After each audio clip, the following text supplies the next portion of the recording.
My expertise is not free. It's not going to be free. Not at this point. Because also what has happened in the past is I spent a lot of time with people who really weren't ready to do the work, and it wasted my time, it wasted their time. I would much rather spend that limited amount of time on people who are ready to do the work and everything that comes with it, and also feel like I am being paid for all these years of experience and all the lessons that I had to learn. I'm okay with saying today, yeah, you can't get that for free.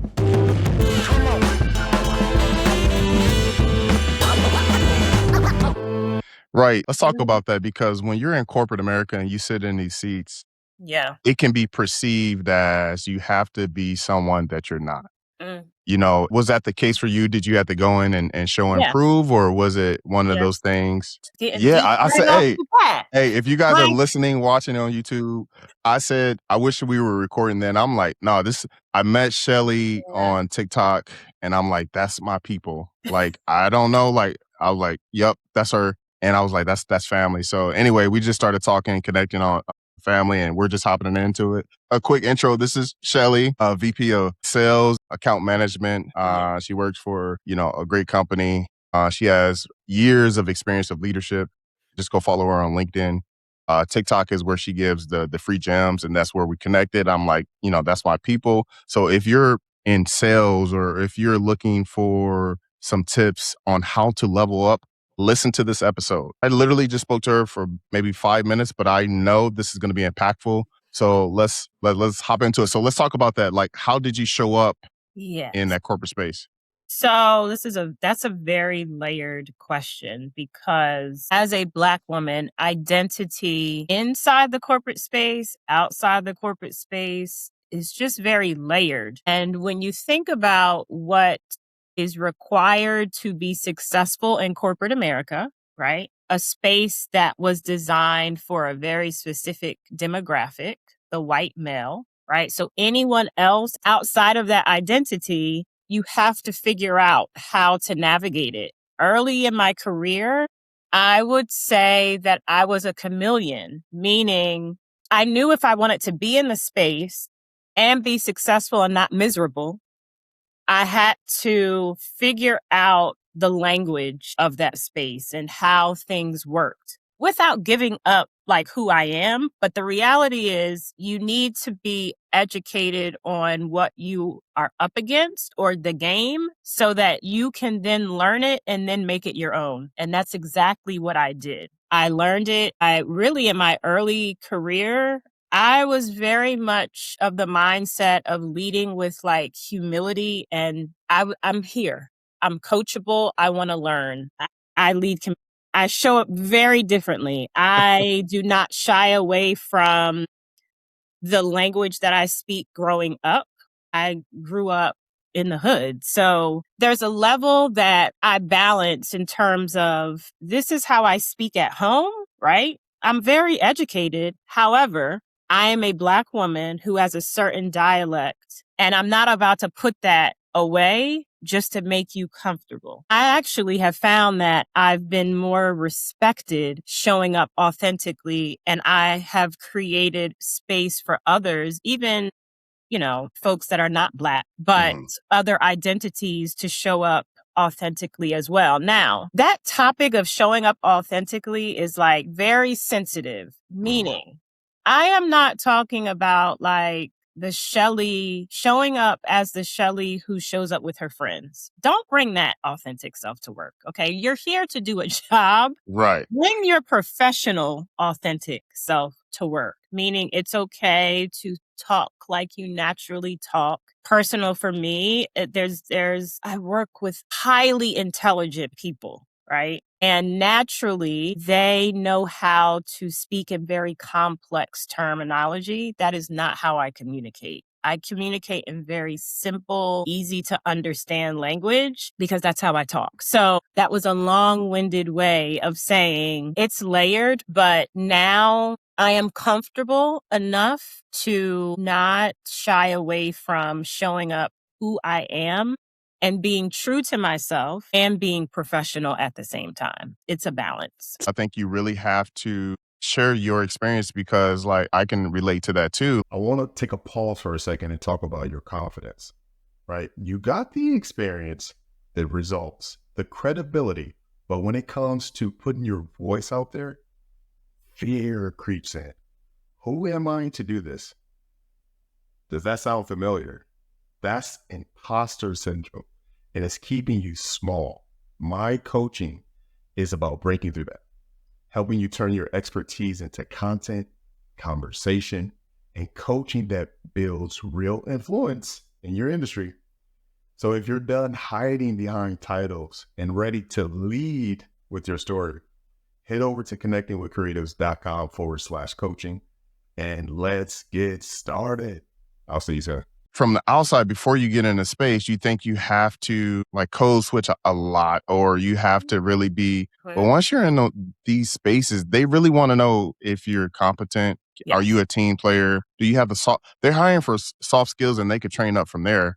And if to your point, and we'll talk about your journey in a second, but you're showing that you have leadership capability, that you're proven. Like we can get it all into that, but they only care about.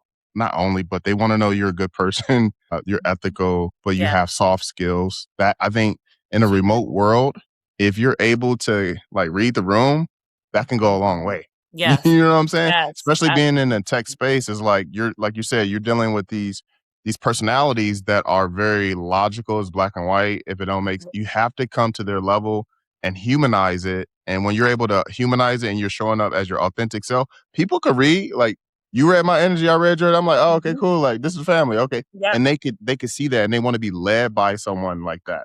Yes. So absolutely. Let's go back though. How did you get in the seat that you're in? Because when I did my research, Shelley always been a leader. Have you always been leading like in elementary, middle school, high school? Yeah, in some ways, I have always been the leader. And as early as I can remember, I just remember being like a preteen, even in my friend group. And yeah, I was naturally the person who influenced decisions and influenced behavior, good and bad.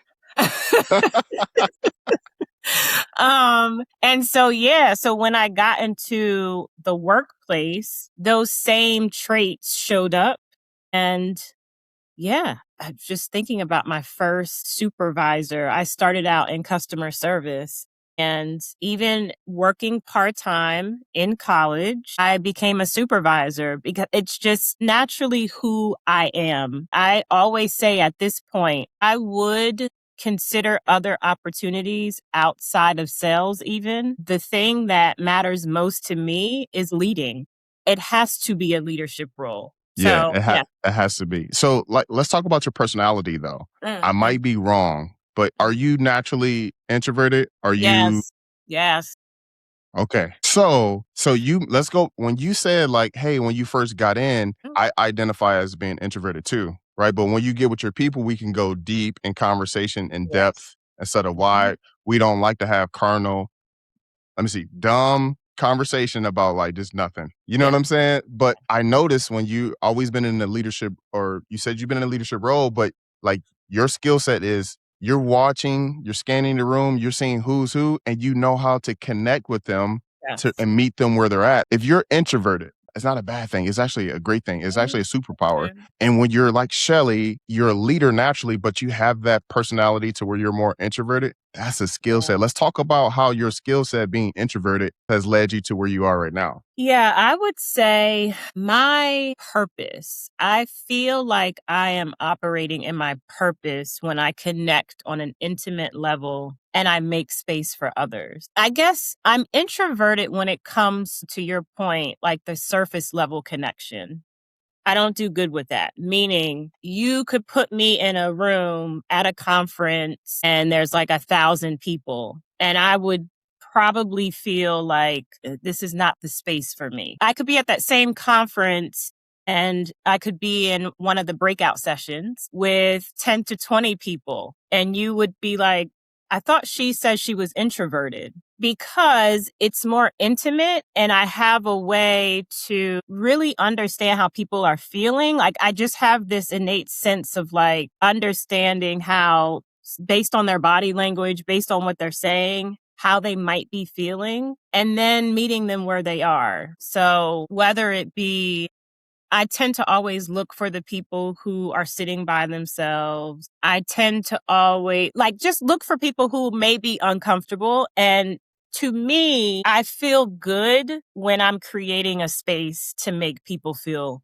comfortable. However you want to kind of paint that picture. That's where, in my opinion, my introverted superpower comes into play. It's like, okay, this person is, and again, it has to be smaller spaces. I mean, I guess even in a larger space, I tend to gravitate to the smaller group who's kind of sitting or standing, off to the side. I would say that's how my introverted superpower shows up. Yeah, absolutely.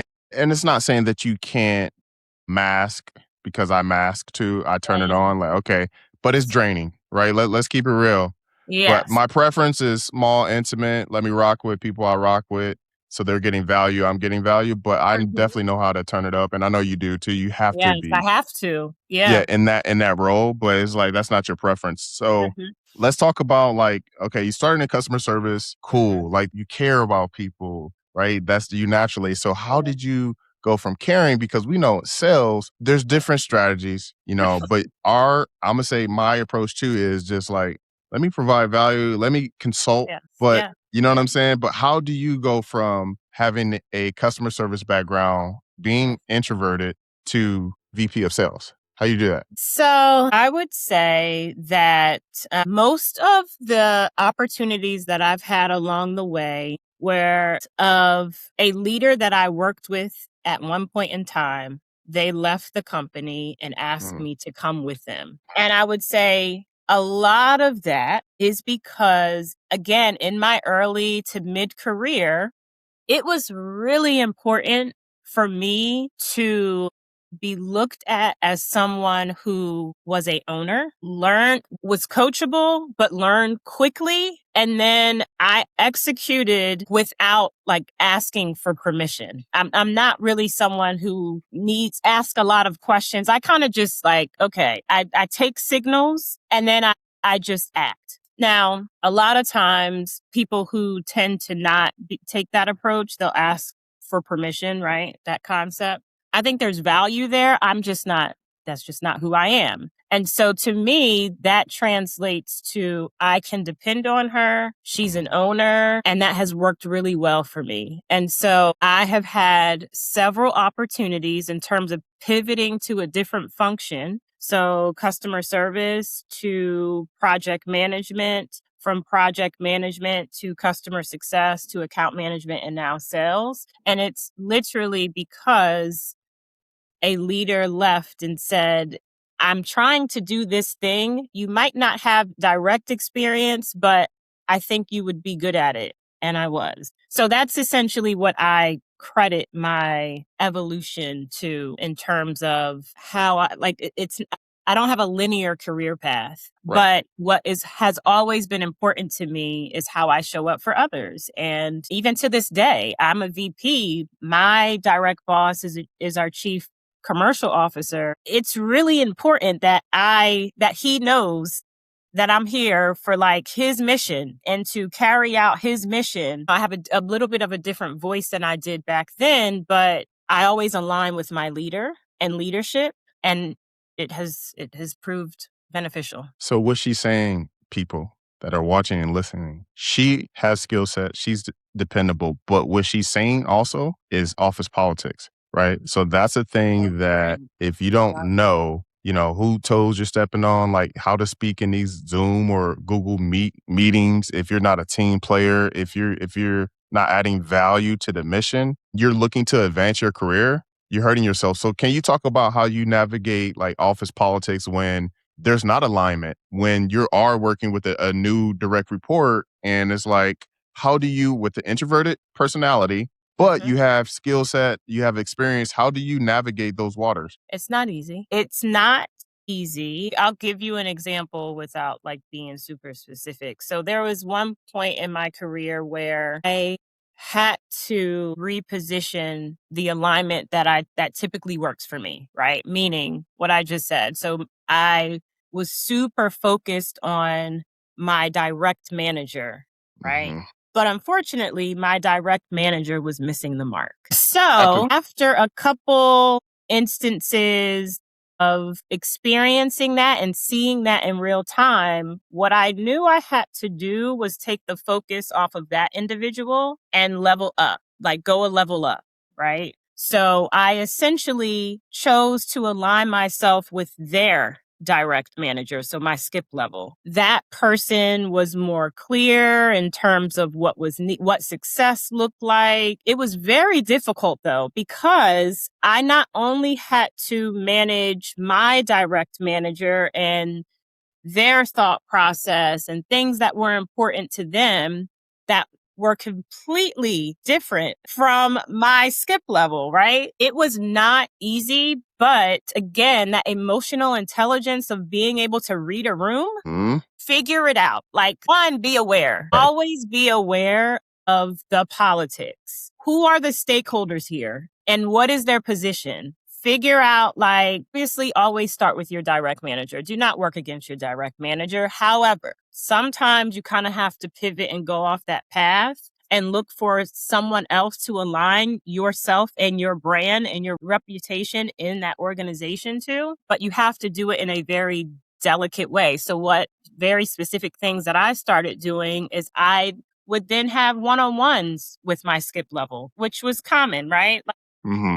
I'm just aligning with just having a skip level meeting. And then I would also make sure that I championed anything that the skip level was doing. So whether it be making sure that I am commenting on their LinkedIn post, I positioned myself as their champion. As a result, I got promoted. And unfortunately, my direct manager at the time was not a thing. Right. After a while. So again, I think it just takes awareness of what is this environment? Because at the end of the day, I don't want to minimize it to a game. Corporate politics, it is a game, right? And you can decide if you want to, what sometimes people do that goes wrong is make it about them, right? They Mm-hmm. show up at this organization, interviewed well, got the job. They show up and immediately they're like, what's in it for me? Mm-hmm. Versus let me understand the business and let me understand how what I do brings value to the business. And that's where they go wrong. Like, it's not about you. You're being paid to move a business forward in whatever Mm, function you are in. Once you understand that game, then you can say, okay, I need to understand the environment. Who are the stakeholders and how do I engage each of them successfully in a way that's going to benefit me? Because yes, at the end of the day, it is about us, but we shouldn't lead with that, if that makes sense. absolutely. No, absolutely. And just speaking on that last like topic about your direct report not having the skill set, they were missing the mark. That's a real thing. Your personality, you don't want to like out them, but at the same time, that's impacting your work too. So what she's saying, people, you have to use strategy you have to play this game. If not, sometimes people could be sitting in the wrong seat. Maybe that Mhm, person was good in a different role, not in a leadership role or middle management, whatever it was. They need to play in a different lane. Maybe they're a producer, mhm, right? And mhm. that, like you were just talking about, like someone could come in and it's all about them. Well, to keep that same energy, I need you to produce then. Yeah. Like maybe, and that's cool. Everybody has their different goals. Now, give me an example of, with your frameworks. Like I've been watching TikToks, I've been watching your LinkedIn, and you're in the authority space and you understand what time it is, right? With AI and things of that nature. So Mhm. how are you using your experience to leverage to supplement what you're creating outside of, your 9 to 5? Yeah. So a couple different ways. One of the ways that is a little like newer in the last year or so is coaching. So over the last, I would say, especially during the pandemic, I feel like something about the pandemic just created this space of people who wanted to learn more. right? And kind of skill up. And so historically, Shelley would have juggled her full-time job and everyone in her LinkedIn inbox asking for advice, asking for coffee chats, asking for just all the things. And because I truly want to see, especially people who look like me, I truly want to see them succeed because I understand what that means in terms of earning more to design the life of your dreams. However, I am 20 plus years in this game. At this point in my career, I am not about to spend the time because I still have a full-time job. I think that that's like one of the things that I try to help people understand about me in terms of why I choose to charge for my time now. I have a full-time job. I am a mother, right? I have very limited time. And so the time that I do spend really helping people create strategy for their career, there's a very small window of time. I also am not afraid to say that my expertise is not free. It's not going to be free, not at this point, because also what has happened in the past is I spent a lot of time with people who really weren't ready to do the work, and it wasted my time, it wasted their time. I would much rather spend that limited amount of time on people who are ready to do the work and everything that comes with it, and also feel like I am being paid for all these years of experience and all the lessons that I had to learn. I'm okay with saying today, yeah, you can't get that for free. Let's talk about that because that's a real thing. I'm the same way too, right? I would do this for free. Like I would do, coach for free. Like I literally coached for 15 plus years. Like I was a fitness and I was a strength and conditioning coach.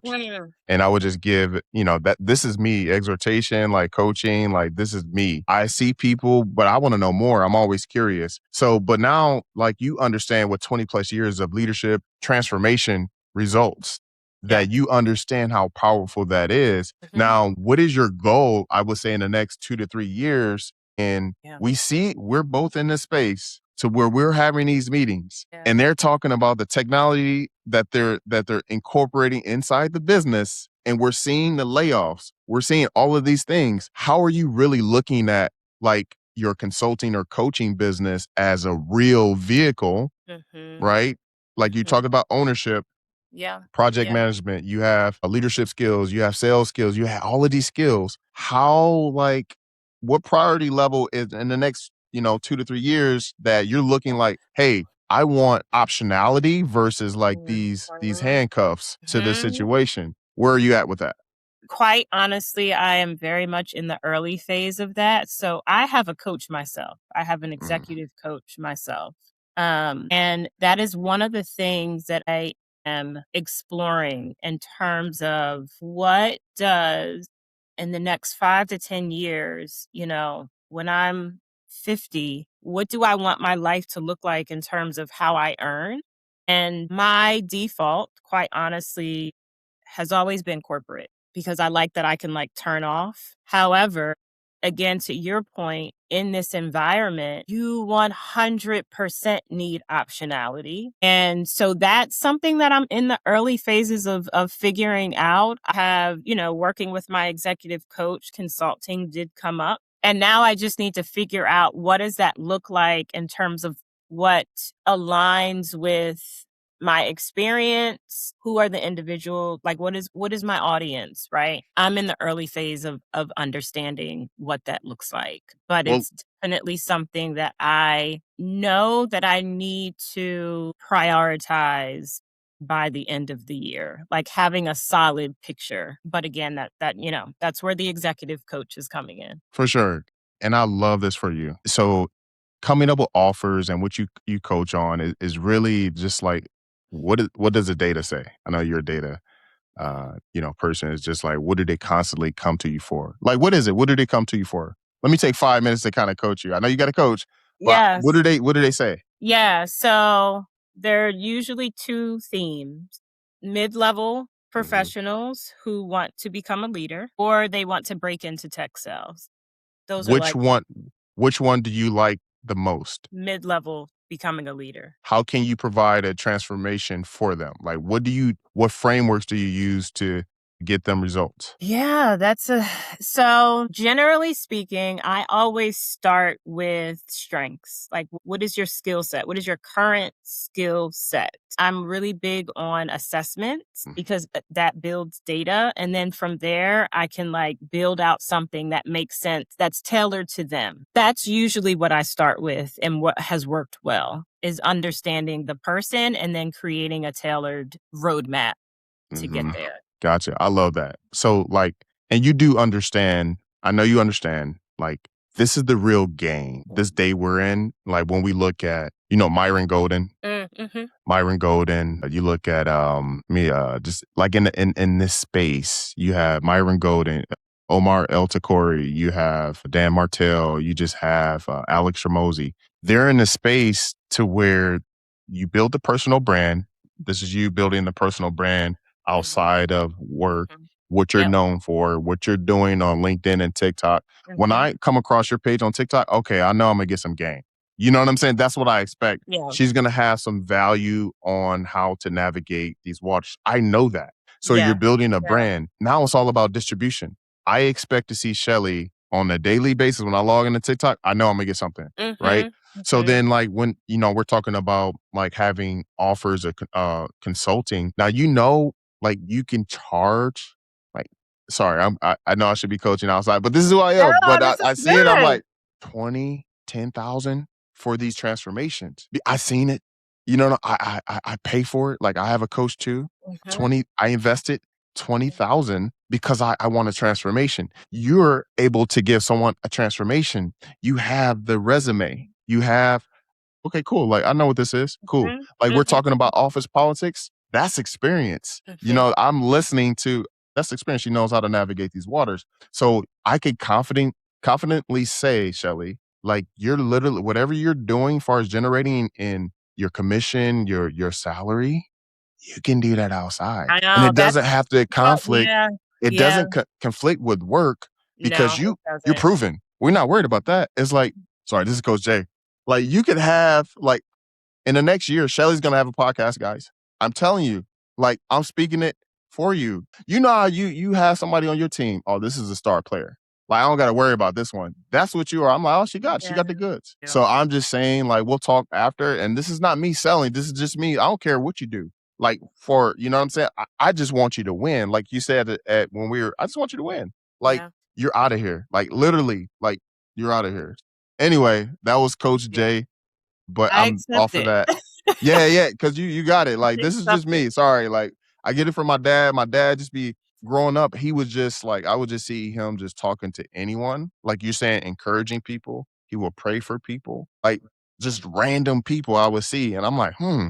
And I literally, like, I don't pray for people, but I'm like, who's over there sitting lonely and stuff? Hey, how's Yeah. it going? Like, you reading the room, like, you want to make people feel encouraged and pour into people, right? They might need that. So that's who you are, right? I So there's no reason why, in today's age, we should be leveraging these tools that we have, right? Like, to automate a lot of things. And let's talk about that. Like, how do you, like, because I checked your Calendly. Yeah, I'm like, okay, cool. She on it. What does your day look like, or how do you navigate that consulting business and work? Yeah. So right now, I have on a weekly basis 6 hours dedicated to coaching, Mhm. consulting, strategy calls outside of my full time role. They could be split between, I would say, in terms of how I integrate it into the workday, the business hours, 3 hours are usually during my 9 to 5 window. The other half is in the evenings or Saturday morning. I love that. And do you feel charged or like amped when you get on these calls and you're Yes. consulting? It Yes. feeds you, right? So Yes. this is, you're walking in purpose. So Mhm. if you were out of Mhm. alignment, you're like, this don't feel, when you feel Yeah. drained, like, Yeah. I'm turned up right now Yeah. Mhm. because I'm doing what I feel like I'm called to do. is connecting with. We're all called to create. God didn't put us on this earth to not create. Yeah. He said, "Be fruitful and multiply." I'm not going to give a sermon, but I'm just saying, like Amen, somebody. you Come on. you gotta Yes.